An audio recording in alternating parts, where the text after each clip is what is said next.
రాష్ట్ర దేశ విభజన జరిగినప్పటి నుంచి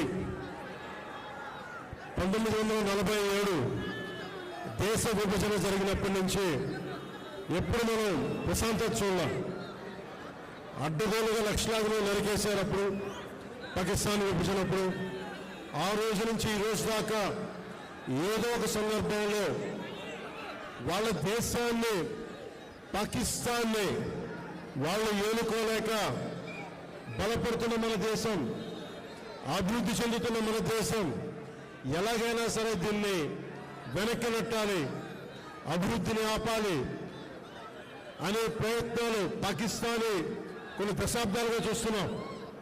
ముఖ్యంగా ముంబైలో 26/11 అప్పుడు తాజ్మహల్లో హోటల్ పైన కసబ్ లాంటి తీవ్రవాదులు 72 గంటల పాటు ఏ స్థాయి దాడులు చేశారో మీకు తెలుసు.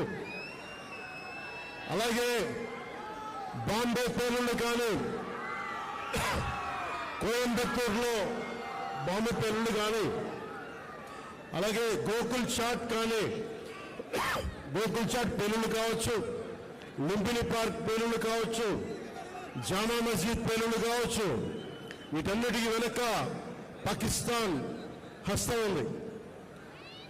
వారు ముఖ్యంగా ఒకవైపు సరిహద్దుల్లో మనం ఈ రోజున విజయవాడలో కూర్చొని, ఆంధ్రప్రదేశ్లో కూర్చొని మనం ఇట్లా తిరగలుగుతున్నామంటే జమ్మూ కాశ్మీర్లో కానీ, హర్యానాలో కానీ, రాజస్థాన్లో కానీ, సరిహద్దు రాష్ట్రాలు ఏవైనా సరే ఇంత ప్రశాంతత ఉండదు.